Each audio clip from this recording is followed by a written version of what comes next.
Hey guys, it's Nat and today I'm going to be doing my first ever K-drama recommendations video. So I already have part 2 to this planned out, so you will be seeing one in the future. I watch a lot of K-dramas. Something you might not know about me, I didn't start watching K-dramas till last August, so it's been a year. August of 2019, that's when I watched my first ever K-drama that I'm actually going to recommend to you in this video. So I have 8 K-dramas to recommend for you all today. These are all some of my all-time favorites that I have watched so far. Like, they are just so good, so I hope you guys give them a go if you haven't watched them already, and let's just get on into the K-dramas. So the first one is actually the first one I ever watched myself, and it is Weightlifting Fairy Kim Bok-ju. So this is a coming-of-age story following a group of college athletes as they kind of navigate life, navigate first loves, fight for their dreams, and grow through the process of college and first loves. So yeah, in this one we follow a great cast of characters because we have some great female friendships. The first romance is adorable and Bok-ju as a protagonist is amazing. I really loved her because she grew so much as a character from like the start of the drama to the end of the drama. It was just so good. And she was quite different to what I expected, but I loved that she cared about her friends and family so much. I also loved that we got to follow different types of sports people. So we had weightlifters, which was Bok-ju and her group of friends, and then we had swimmers, who was the love interest, and then we also had, I think, gymnasts as well. So yeah, I highly recommend this one if you love like first loves or like K-dramas set in college. So the next one is one of my like all-time favorites, and it is Strong Woman Do Bong Soon. I always recommend this K-drama to anyone that asks me, Nat, have you got a recommendation? Because this one is just a mix of everything I love. So we basically follow Do Bong Soon, who is a woman born with superhuman strength that is only passed down in her family through the female line. So no one else has this. Her mother had it, but she lost it, and now Do Bong Soon has it. When Ahmin Yuk, I think, witnesses her superhuman strength, he ends up employing her as his personal bodyguard, and basically we follow that kind of plot line. The love interest who hires her as his bodyguard is like a rich guy, a CEO of a gaming company, but I loved both of them so much. This K-drama isn't just about romance and like finding yourself and finding what you want to do in life. It also has the plot of a mystery kind of crime element to it. It is so good. I won't say too much about that plot line in this K-drama because I didn't expect it, and I don't think you should either. It does have a love triangle kind of, but I kind of didn't see it as a love triangle. I had my favorite pair I was rooting for, and this K-drama is just beautifully shot. Like, if you go on Pinterest, you will see so many stills from this K-drama because it's just so beautiful and so aesthetically pleasing. Like, I loved it. I like to call it like cuteness overload because Do Bong Soon is the cutest character ever. I just find that this K-drama just kind of feels like home. It's such a good time, and the romantic interest is just like so pure and so perfect because yeah, just the things he does for Do Bong Soon, I won't say too much, are just adorable. So yeah, highly recommend this one. It's a good time. There's some romance, there's some action, there's some crime. Literally, it's perfect. So the next one is Suspicious Partner. So we follow Bong Hee, who is a prosecutor trainee. So she's training to become a prosecutor, but she ends up becoming a suspect in a murder. Ji Wook is a prosecutor who tries to help out Bong Hee, but he ends up losing his job in the process. And then a couple years later, we end up following them both as they try to navigate their lives and also try to figure out who the real culprit in the crime that she was framed for is. And then it's kind of hard to describe this K-drama because literally so much happens in it. Like, you have 2 storylines, maybe even 3, because sometimes we even get to see like the real murderer. It is crazy, but crazy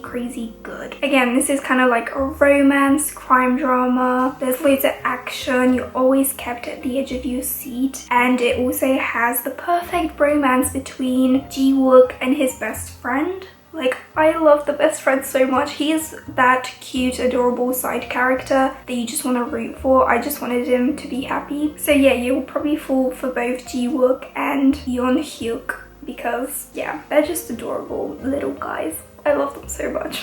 And Ji Chang-wook has definitely become one of my favorite actors because of this drama. Like, I have so many K-dramas I want to watch because of him. And also Bong Hee is of course such a charming, funny and relatable female character. Like, she was a great main character. Now this one, because this is my first life, I love this K-drama and I feel like it's so underrated because it's so realistic and so pure and you relate to it so much. There's not a lot to it, but I love it for some reason. So basically we have Ji-hoo, who is a single woman. She's like a writing assistant of dramas. She's a strong and determined woman, but she also has to unfortunately leave her house and she ends up finding a new roommate. But alas, the roommate isn't a female like she thinks it is. Si-hee, who is this weird guy. I have to say, he was weird, but I love him so much. Like, yeah.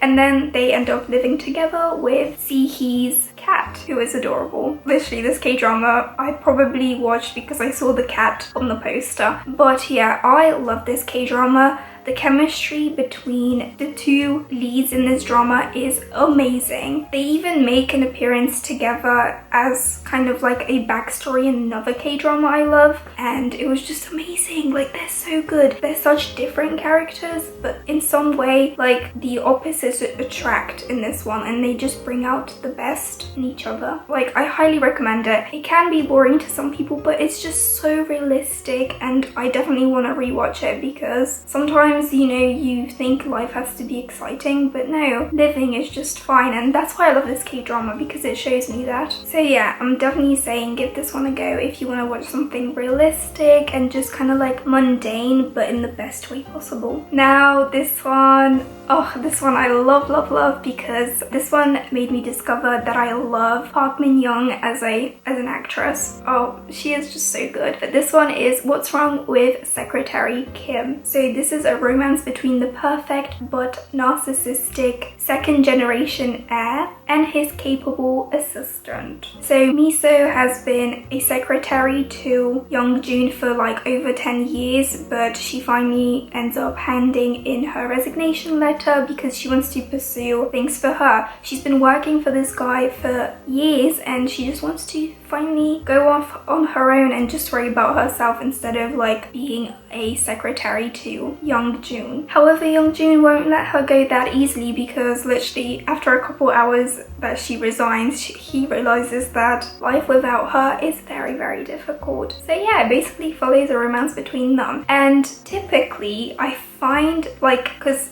I'm a reader, like, in books, I don't really like the rich narcissistic guy that thinks he's perfect, but in this one, I felt I was rooting for both of them to get together from like the get-go. It was just, I don't know, the chemistry, I felt it there. So I was like, I need these two to be together. I think it's because Park Seo-joon plays the male lead and he's just perfect for any role he plays. And yeah, both actors in this K-drama are so good at portraying emotions. Like, I was just feeling for them all the way throughout the K-drama. Also, the side characters in this one are like amazing. I noticed for me to completely fall in love with a K-drama, I also need to like have really good side characters, so I'm rooting for both the main characters and the side characters. And then this one, I loved everyone that worked at the office. So yeah, the next one is Descendants of the Sun. So this K-drama tells a love story between a surgeon and a special force officer.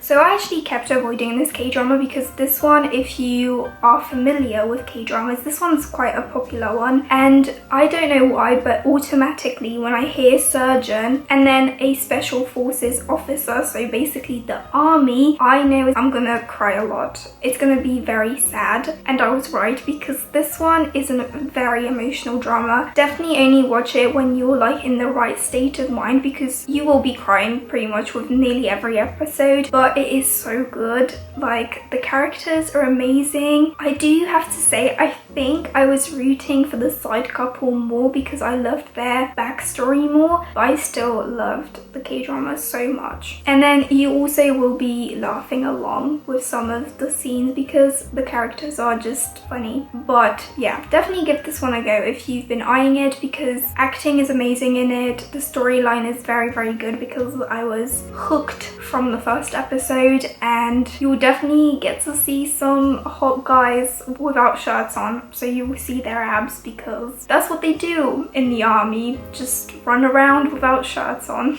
So the next one is Her Private Life. So are we surprised if there's another K-drama with Park Min-young? Because I don't think we are. But Her Private Life basically follows a gallery curator, Duck-mi, who under her like persona of being this professional woman is an ultimate fangirl of an idol. And then meanwhile, her new boss Ryan becomes a passionate fanboy for her.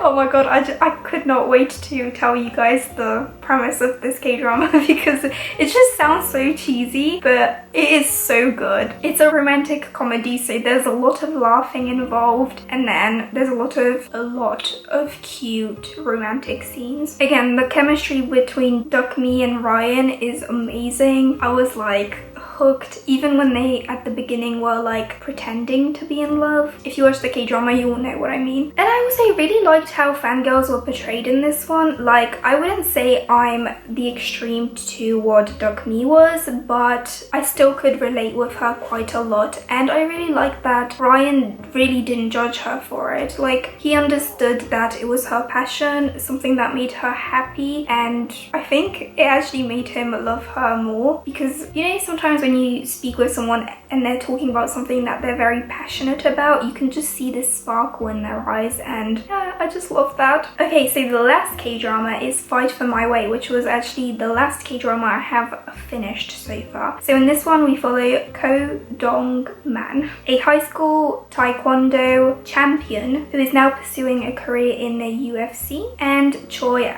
Ada, a dynamic girl whose desire it is to become an announcer. And then yeah, they've been friends since childhood, but in their 30s feelings start to develop, like, and they have to just admit that there's something going on between them, and then also try to overcome the difficulties that come with them pursuing their dreams. So all I want to really say about this one is, if you are a recent graduate or you just feel lost in life, watch this one, because this one just shows you that you're never too old to pursue your dreams or change the way your life is going, like literally these guys did, and it was amazing. I also really loved the friendship dynamic, because we also have another pair, Ju-man and So-hee, who, like, both of all those four characters are best friends, and I just loved the friendship dynamic between them. They were just so cute, and I became very protective of them very quickly. All of them are very different characters, so I feel like you can relate to either of them, or you'll find one character that you